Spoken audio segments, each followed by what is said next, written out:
नमस्कार साथियों। UP PCS अब हमारे बहुत नज़दीक है, इसलिए ज़रूरी हो जाता है कि हम लोग उन टॉपिक्स पर विशेष ध्यान दें जिनसे सवाल पूछा जाता है। तो इस बार आप लोग जानते हैं इलेक्शन हुआ है उत्तर प्रदेश में, तो उत्तर प्रदेश के एग्जाम के लिए इलेक्शन एक करंट का टॉपिक हो जाता है। तो आज हम लोग पढ़ेंगे निर्वाचन आयोग। निर्वाचन आयोग से संबंधित कुछ सवालों को आज देखेंगे, कुछ फिर नेक्स्ट जो स्लाइड होगी उस पर देखेंगे। चलिए आज देखते हैं निर्वाचन आयोग में क्या इंपॉर्टेंट है। पहले आपको पता होना चाहिए निर्वाचन आयोग का संरचना, कार्य एवं शक्तियां क्या होती हैं। तो निर्वाचन आयोग जो है वो संविधान में बताया गया है। संविधान में अनुच्छेद 324 से 329 तक इसकी बात की गई है, भाग 15 के तहत। ये दोनों बात याद रख लीजिएगा, भाग 15 और आपके 324 से लेकर 329 तक किसकी बात है? निर्वाचन आयोग की बात है। अनुच्छेद 324 के तहत निर्वाचन आयोग का गठन किया जाता है, ठीक है?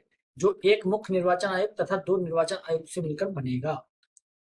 मुख्य निर्वाचन आयुक्त और दो निर्वाचन आयुक्त मतलब कुल मिलाकर 1+2, मतलब 3 लोग इसमें रहेंगे। और इसमें जो मुख्य निर्वाचन आयुक्त होगा वो अध्यक्ष होता है।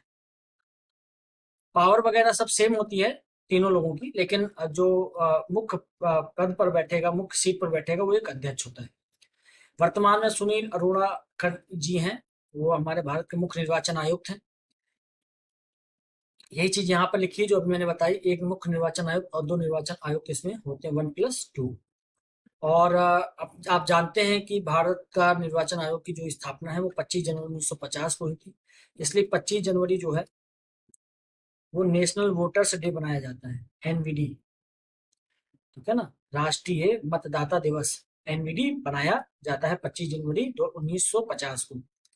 इसकी स्थापना होती है तो 25 जनवरी को ये दिवस बनाया जाता है। यह एक स्वायत्त है और अर्ध न्यायिक, मतलब इस पे अर्ध न्यायिक मतलब ये होता है कि कुछ लोग ये आदेश भी दे सकता है न्याय के रूप में। कोई अगर डाटा इसको मंगाना है तो इसको कंपलसरी वो डाटा पहुंचाना होगा। इस प्रकार से ये अर्ध न्यायिक संस्थान भी है। आगे बढ़ते हैं। जो अनुच्छेद 324 में कहता है वो कहता है कि जो संसद है, संसद में आते हैं दो चीजें, आपका लोकसभा प्लस राज्यसभा। लोकसभा राज्यसभा का चुनाव ये कराएगा। राज्य विधानमंडल में विधानसभा विधान परिषद का चुनाव कराएगा। सभा प्लस आपका काउंसिल परिषद, विधानसभा विधान परिषद का भी चुनाव कराएगा। राष्ट्रपति और उपराष्ट्रपति का चुनाव कराएगा। तो कुल मिलाकर 1 2 3 4 5 6 ये 6 चुनाव कराता है पूरे भारत में, ठीक है? तो ये आपको पता होना चाहिए। पद के लिए होने वाले चुनाव के अधीक्षण, निर्देशन और निर्वाचन नामावलियों की तैयारी पर नियंत्रण रखने के लिए निर्वाचन आयोग का प्रावधान किया गया है, ठीक है? तो ये आपका निर्वाचन आयोग का नामावलियां यहाँ पर ये तैयार करता है निर्वाचन आयोग। निर्वाचन आयोग आपने देखा होगा कि आपका जो मत में आपका नाम है कि नहीं है, वोटर लिस्ट में नाम है कि नहीं है, तो वही वोटर लिस्ट को बनाना, उसको बार बार सही करना, नाम संशोधन करना या कोई अपडेट करना, ये सारा काम चुनाव आयोग का होता है। और चुनाव आयोग अधीनस्थों के माध्यम से ये सारे जो कार्य होते हैं वो कराता है। चुनाव आयोग की संरचना को जरा देख लेते हैं। चुनाव आयोग की संरचना मैंने आपको बताया 1+2 होता है। एक अध्यक्ष होते हैं, दो उसके सहायक होते हैं। तीनों की पावर सेम होती है, पैसा सेम होता है, वेतन भत्ते सेम होते हैं, कोई अंतर नहीं होता है। बस 3 लोगों का इसमें ये सीट होती है और एक उसमें से अध्यक्ष हो जाते हैं। और तीनों को कौन चूज करता है? राष्ट्रपति द्वारा इसको नामित किया जाता है। अब यहाँ पर कुछ मुख्य बातें आपको देखनी है। निर्वाचन आयोग जो है एक मुख्य निर्वाचन आयुक्त प्लस उसके अन्य निर्वाचन आयुक्तों से यदि कोई हो, जितने समय समय पर राष्ट्रपति नियत करे। तो वर्तमान में राष्ट्रपति ने 2 अन्य निर्वाचन आयुक्त बनाए हैं। एक मुख्य निर्वाचन आयुक्त है सुनील अरोड़ा, उसके अतिरिक्त 2 और हैं। तो कुल मिलाकर 3 लोग ये बनाए हैं राष्ट्रपति द्वारा। तो ये संख्या और भी बढ़ाई जा सकती है। संविधान में अन्य निर्वाचन आयुक्त लिखा हुआ है, ऐसा नहीं लिखा हुआ कि केवल 2 ही होंगे। तो वर्तमान में अभी केवल 2 हैं, टोटल 3 लोग होते हैं इसमें। मुख्य निर्वाचन आयुक्त एवं अन्य निर्वाचन आयुक्तों की नियुक्ति राष्ट्रपति द्वारा की जाएगी। तो कौन नियुक्ति करता है? राष्ट्रपति उसकी नियुक्ति करेंगे। और अगर एक से अधिक निर्वाचन आयुक्त हैं तो मुख्य निर्वाचन आयुक्त जो है वो अध्यक्ष के रूप में कार्य करेंगे।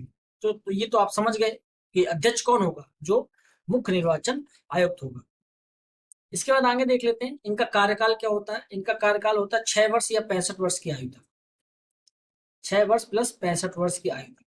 और इनको हटा कौन सकता है? या तो ये इस्तीफा दे दे स्वयं, ठीक है, या जैसे मुख्य निर्वाचन आयुक्त हैं, इनको तो उसी विधि से हटाया जाएगा जिस विधि से सर्वोच्च न्यायालय के न्यायाधीशों को हटाया जाता है। सर्वोच्च न्यायालय के न्यायाधीश, शब्द बड़े ध्यान रखिएगा, सर्वोच्च न्यायालय के न्यायाधीश, ना कि मुख्य न्यायाधीश। सर्वोच्च न्यायालय के न्यायाधीश मतलब जो और सब न्यायाधीश होते हैं उन्हीं की तरह वही प्रक्रिया मतलब अपनाई जाएगी सर्वोच्च न्यायालय के न्यायाधीश को जिस प्रकार से हटाया जाता है। लेकिन इसके साथ 1+2 जो ये दो निर्वाचन आयुक्त हैं, इनको अगर हटाना है तो इसके लिए इस व्यक्ति की, मुख्य जो अध्यक्ष होगा, इसकी सिफारिश के माध्यम से राष्ट्रपति हटाते हैं। ये बस आपको थोड़ा सा याद रखना है, कंफ्यूजन नहीं रहना है आपको इसमें, बिल्कुल कंफ्यूज मत होइएगा। ये आपको जो मुख्य निर्वाचन आयुक्त है उसको तो उसी विधि से हटाया जाएगा जैसे कि सुप्रीम कोर्ट के अन्य न्यायाधीशों को हटाया जाता है। लेकिन जो दो अन्य आयुक्त हैं उनको हटाने के लिए जो मुख्य न्यायाधीश हैं, सॉरी मुख्य आयुक्त हैं, निर्वाचन आयुक्त हैं, वो जब सिफारिश करेंगे राष्ट्रपति से तब इनको हटाया जाएगा। और इनको उसी प्रकार से शक्तियां हैं जैसे कि सर्वोच्च न्यायालय के न्यायाधीश को हैं, तभी तो उन्हीं के समान हटाया भी इनको जाता है। कुछ यहाँ पे बड़ी इंपॉर्टेंट बातें हैं जो आपको याद रखनी है। एक है पहला अनुच्छेद 326। अनुच्छेद 326 कहता है वयस्क मताधिकार का प्रावधान करता है, ठीक है, कि कोई भी व्यक्ति जो वयस्क है, पहले इसको 16 साल, पहले इसको 21 साल किया गया था, पहले मानते थे कि 21 साल का व्यक्ति वयस्क है, फिर उसको संशोधन करके 18 साल कर दिया गया। तो अनुच्छेद 326 ये पावर देता है कि कोई भी वयस्क व्यक्ति अपने मत का प्रयोग कर सकता है, उसको मत देने का अधिकार है, ठीक है।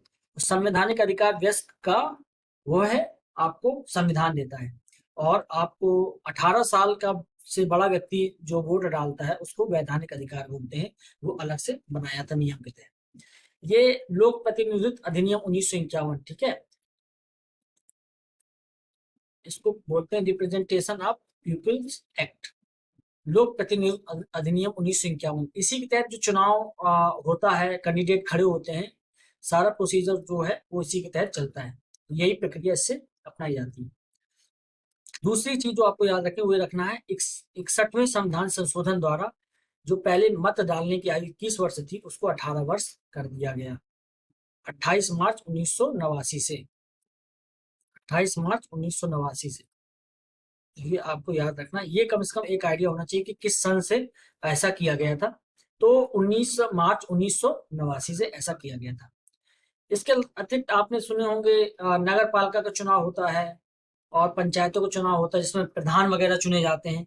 इन सबको चुनाव भी होता है, लेकिन इन सबको चुनाव इलेक्शन कमीशन ऑफ इंडिया नहीं कराता है, बल्कि राज्य के अपने खुद के आयोग होते हैं, चुनाव आयोग, वो कराते हैं।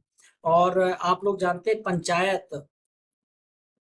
पंचायतों का गठन किया गया था 243 के तहत, ठीक है।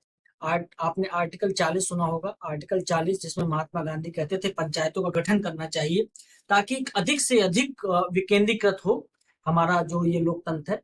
तो पंचायतों के गठन को मजबूत करने के लिए इस प्रयास को बढ़ाया गया था आर्टिकल 40 के तहत।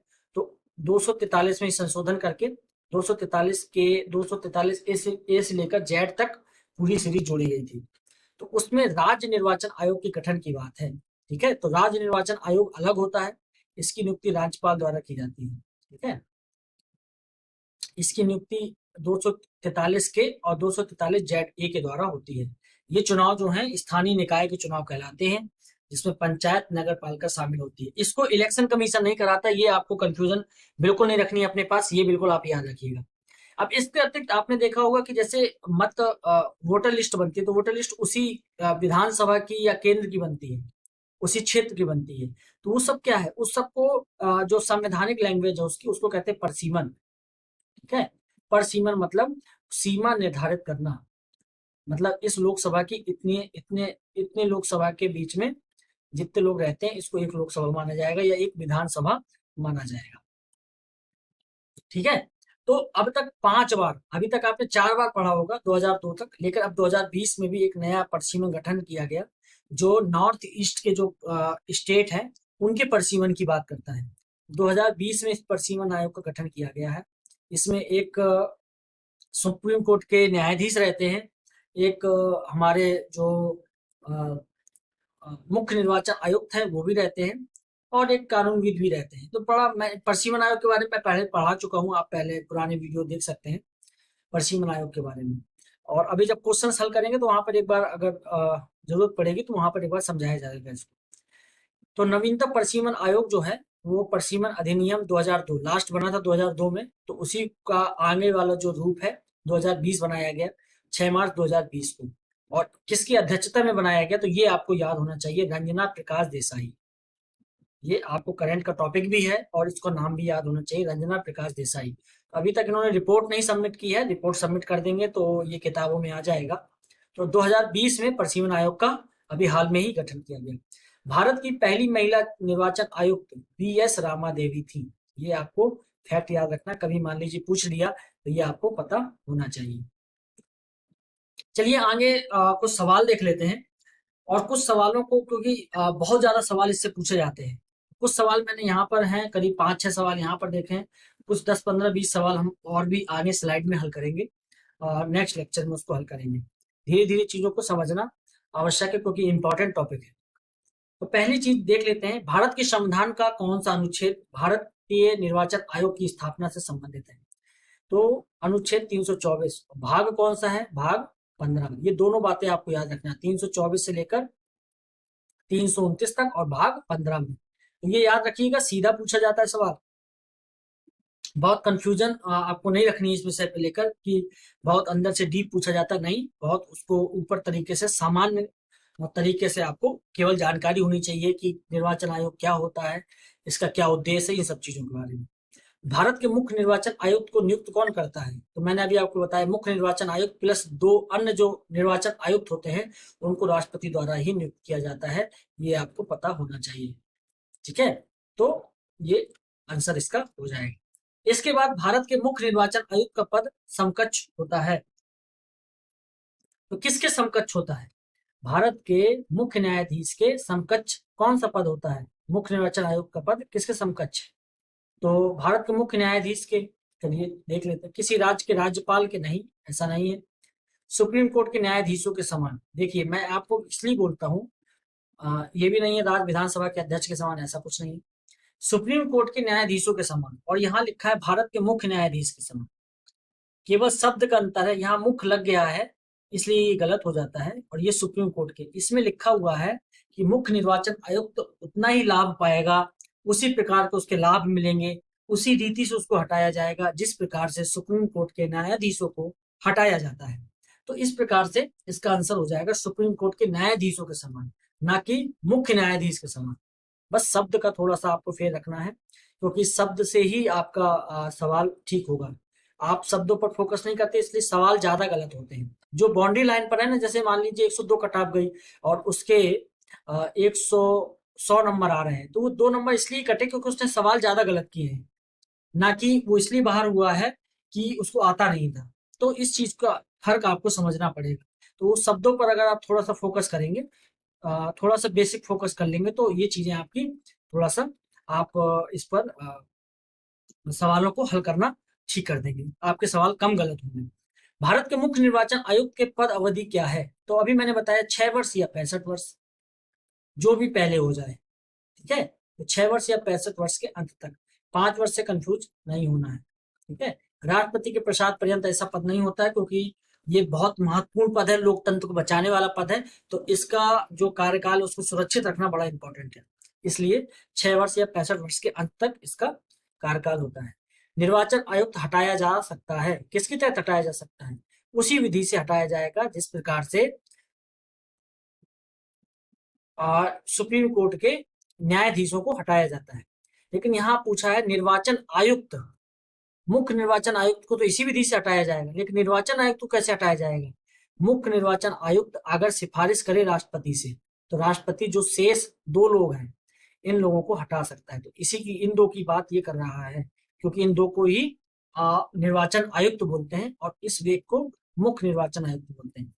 ठीक है, और ये देखिए नेक्स्ट क्वेश्चन आ ही गया है, मुख्य निर्वाचन आयुक्त को किस विधि से हटाया जाएगा? उसी प्रक्रिया से जिस प्रक्रिया से सर्वोच्च न्यायालय के न्यायाधीशों को हटाया जाता है।